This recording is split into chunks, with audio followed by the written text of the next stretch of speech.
এই দাকিয়ানুত বাদশাহ অগ্নি পূজক ছিল, মূর্তি পূজক ছিল।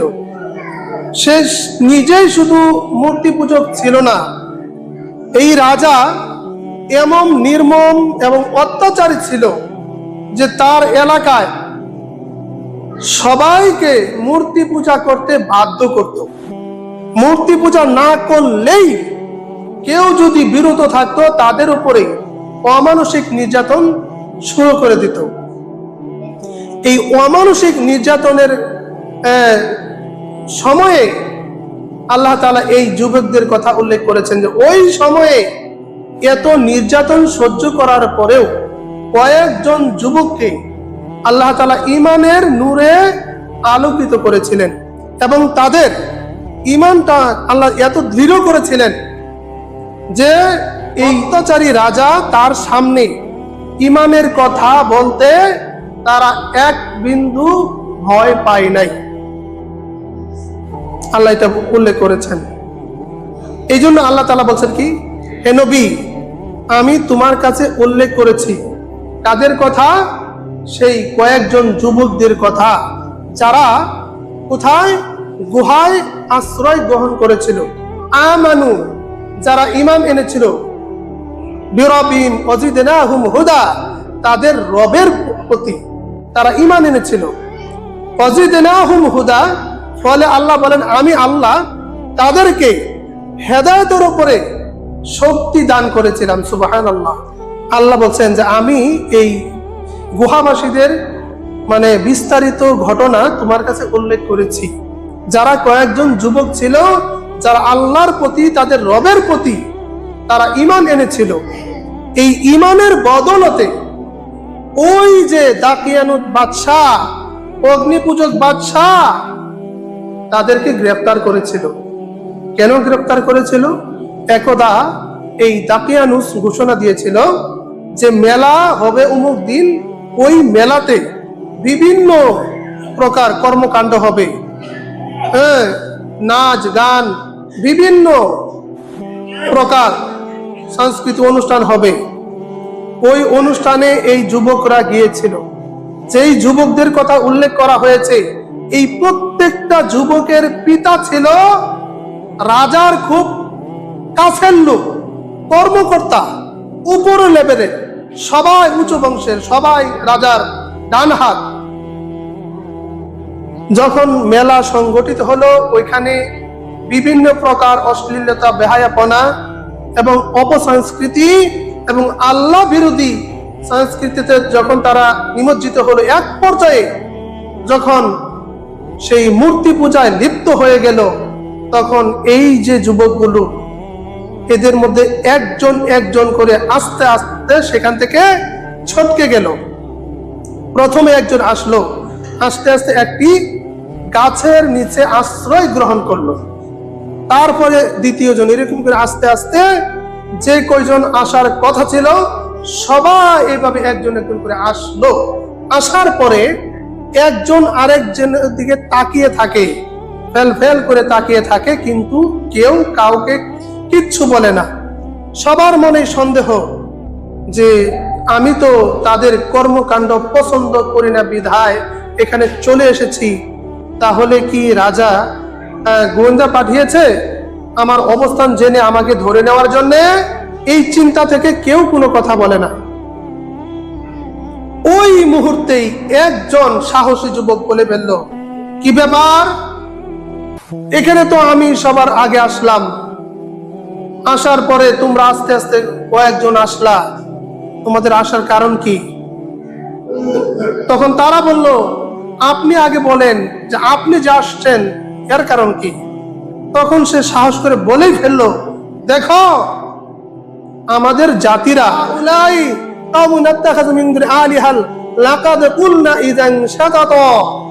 আমাদের স্বজাতিরা যেভাবে আল্লাহকে বাদ দিয়ে অন্যের ইবাদত শুরু করে দিয়েছে, এটা আমাদের পছন্দ হয় নাই। এটা আমার পছন্দ হয় নাই, আমার এটা চরম ঘৃণা লাগে। আমি প্রচন্ড ঘৃণা করি যে রব রব্বুস সামাওয়াতি ওয়াল আরদ ওয়া ইলাহুকুম ইলাহু ওয়াহিদ, যেই রব আসমান এবং জমিনের রব, সারা দুনিয়ার সকলের রব, ওই রবকে বাদ দিয়ে তারা নিজস্ব যে মূর্তি সে তারা নিজেরাই বানিয়ে এর পূজা এর ইবাদত তারা করে, এটার প্রতি আমার প্রচন্ড ঘৃণা থেকে আমি তাদের থেকে আমি বিচ্ছিন্ন হয়েছি। এই ঘৃণায় আমাদেরকে তাদের থেকে বিচ্ছিন্ন করেছে। তখন আরেকজন বলে ফেললো, ভাই আপনি যেই ঘৃণা থেকে যেই কারণে এখানে চলে এসেছেন আমিও আসছি। এরকম ভাবে একে একে সবাই তখন সমস্বরে বলে ফেললো যে আমরা এই কারণে আসছি যে নিজ হাতে মূর্তি বানিয়ে তারা কি করে তারা ইবাদত করে, তার কাছে তাদের চাওয়া পাওয়া কি করে উল্লেখ করে, এটা আমাদের পছন্দ হয় না। এরকম যখন তারা একত্রিত হলো এবং তারা একাত্মবাদ, আল্লাহর উপরে একাত্মবাদ স্বীকার করলো, ঈমান পূর্ণভাবে গ্রহণ করলো, আস্তে আস্তে চলতে শুরু করলো। কিছুদিনের মধ্যেই সেই দাকিয়ানুস স্বৈরাচার এবং অগ্নিপূজক জালিম বাদশাহ যখন জানতে পারলো তাদের অবস্থান সম্পর্কে, জানার পরে যেহেতু রাজার ডাইন হাতের ছেলেরা তারা, প্রত্যেকটা যুবকের পিতা এই দাকিয়ানুস রাজার বা বাদশার ডান হাত ছিল, এই জন্য তাদেরকে বিনয়ের সাথে ডেকে আনলেন তার দরবারে এবং তার পিতাদের সামনে হাজির করে প্রথমেই তার পিতাদেরকে বললেন যে তোমরা তোমাদের নিজ নিজ সন্তানদেরকে বুঝাও, তারা যেটা করতেছে এটা সমাজ বিরোধী, রাষ্ট্র বিরোধী, ধর্ম বিরোধী। এই সমাজে থাকলে এগুলো করে চলা যায় না, এটা বুঝাও। তখন ওই রাজার ডান হাতেরা, ওই যুবকের পিতারা তাদেরকে এক এক করে বুঝাতে শুরু করে দিল, দেখো তোমরা যেটা করেছো বা করতেছ বা যেটা করতে চাও এটা ধর্ম বিরোধী, সমাজ বিরোধী, রাষ্ট্র বিরোধী, এটা করা যাবে না। এটা যদি তোমরা করো তাহলে প্রথমেই বলে দিচ্ছি আমি তোমাকে ত্যায্য করব। দ্বিতীয় এটাও জেনে নাও, কোনো দিন কোনো সময় আমার সম্পদে তোমার কোনো হক অধিকার থাকবে না, আমার সম্পদ থেকে তুমি বঞ্চিত হবে চিরতরে। এই হুমকি যখন দিল তখন ওই যুবকেরা সমস্বরে বলল, পিতামশাই, হে আমাদের পিতা,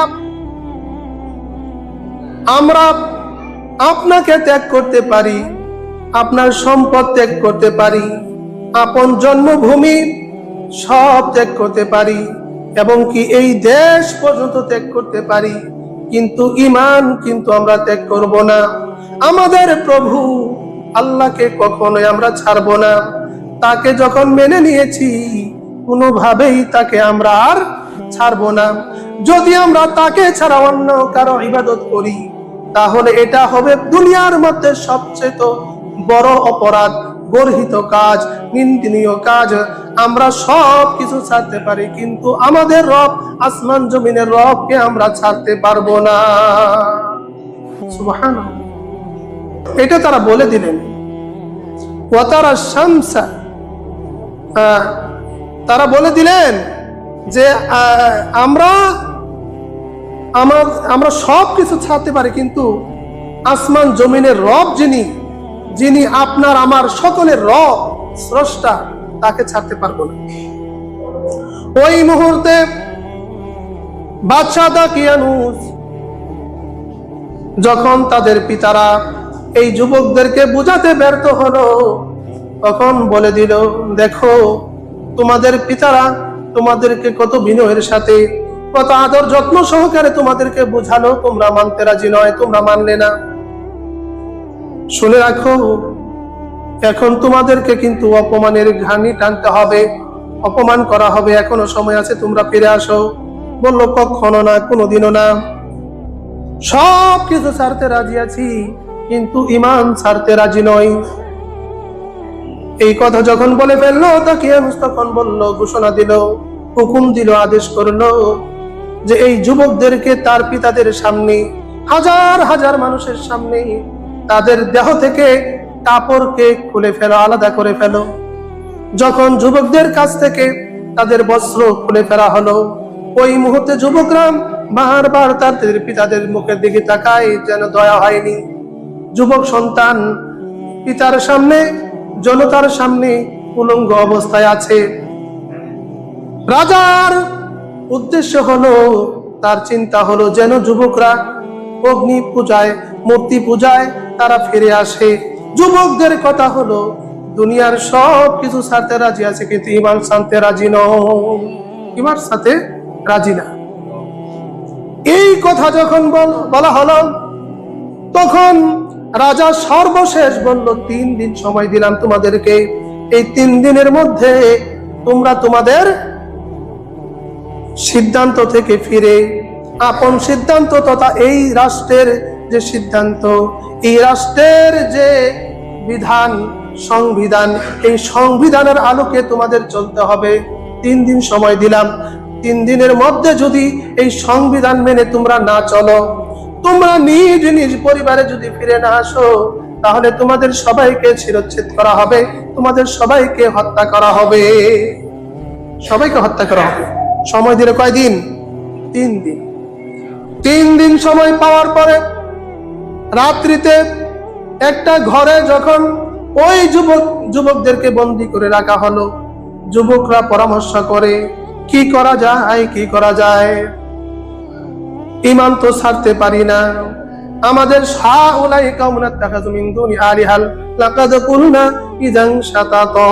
আমাদের স্বজাতিরা যেভাবে আল্লাহকে বাদ দিয়ে অন্য ইলাহের এই দুনিয়ার মূর্তি পূজাদেরকে যেভাবে তারা ইবাদত করতে শুরু করে দিয়েছে, আর যাদের ইবাদত তারা করতেছে তাদের বিষয়ে সুস্পষ্ট দলিল কেন তারা পেশ করে না, দলিল প্রমাণ তারা কেন দেয় না যে এরাই আমাদের আসল প্রভু, এদের ইবাদতই করতে হবে, এই বিষয়ের উপরে তারা কেন দলিল পেশ করে না, প্রমাণ পেশ করে না, কেন করে না? আর আল্লাহকে বাদ দিয়ে যারা অন্যের ইবাদত করে, এর চেয়ে বড় জালিম আর কে হতে পারে? কে হতে পারে এর চেয়ে বড় জালিম? যে আল্লাহ যিনি সৃষ্টি করেছেন, যিনি স্রষ্টা, তাকে বাদ দিয়ে অন্যের ইবাদত করে, এর চেয়ে বড় জালিম আর কে হতে পারে?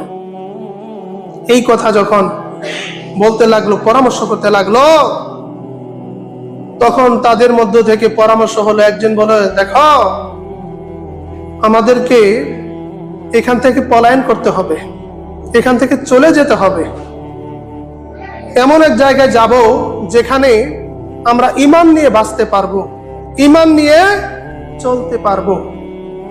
এই কথা, এই চিন্তাধারা থেকেই তখন তারা কি করলো, সেখান থেকে এক পর্যায়ে পলায়ন করতে লাগলো। পলায়ন করার ক্ষেত্রেই তারা দোয়া করলো কার কাছে? আল্লাহর কাছে। রব্বানা, হে আমাদের প্রভু, মিন লাদুনকা রাহমা ওয়া হাইয়্যি লানা মিন আমরিনা রাশাদা, প্রভু হে, আপনি নিজের পক্ষ থেকে আমাদেরকে রহমত নাজিল করুন, রহমত দান করুন। আপনার রহমত, আপনার দয়া, আপনার অনুগ্রহ যদি আমাদের মাঝে থাকে, তাহলে আমরা এই দুনিয়া কেন, আপনি যেখানে খুশি সেখানেই আমরা যেতে পারি, আমাদের আর কোনো চিন্তা থাকবে না। আপনি যদি আমাদের পাশে না থাকেন, তাহলে আমরা যেখানেই যাই না কেন আমরা অপমানিত, লাঞ্ছিত হয়ে যাব। অতএব আপনি নিজের পক্ষ থেকে আমাদের প্রতি দয়া অনুগ্রহ করুন এবং আমাদের সামনের পথকে আপনি সহজ করে দেন, এবং সামনের পথে আমরা যেন আপনার দ্বীনের উপরে, ঈমানের উপরে অটল দৃঢ় থাকতে পারি, সেই ব্যবস্থা আপনি আমাদের জন্য করে দিন। দোয়া করলো।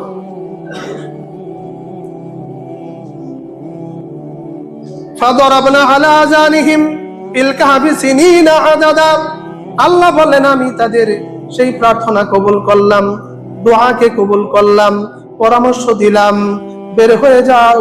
এবং যখন বের হয়ে গেল, গুহার কাছে যখন তারা গেল, আমি বললাম গুহার ভিতরে ঢুকে পড়ো, এবং তোমাদেরকে এখন আমার রহমত বেষ্টন করে ফেলবে, আমার রহমত তোমাদের উপরে নাজিল হতে থাকবে, এবং তোমাদের নিরাপত্তা, তোমাদের কাজকে আমি আল্লাহ সহজ করে দিব। সুবহানাল্লাহ। ফাদরাবনা আলা আযান ফিল কাহফি সিনিনা আদাদা, বলে আমি তাদেরকে কয়েক বছরের জন্য একেবারে শান্তির ঘুম তাদেরকে দিয়ে দিলাম। সুবহানাল্লাহ, শান্তির ঘুম তাদেরকে দিয়ে দিলাম। ফলে তারা যেহেতু দোয়া করেছে আল্লাহর কাছে, কঠিন মুহূর্তে আল্লাহর উপরে আস্থা তাওয়াক্কুল করেছে, অতএব তাদেরকে আমি আল্লাহ নিজে তাদেরকে গ্রহণ করলাম, আমার রহমত তাদের উপরে বেষ্টন করে দিলাম, আমার রহমত দ্বারা তাদেরকে ঢেকে নিলাম। ফলে দুনিয়ার সকল আপদ বিপদ বালা মুসিবত সব কিছু তাদের থেকে দূরে সরে গেল। সুবহানাল্লাহ।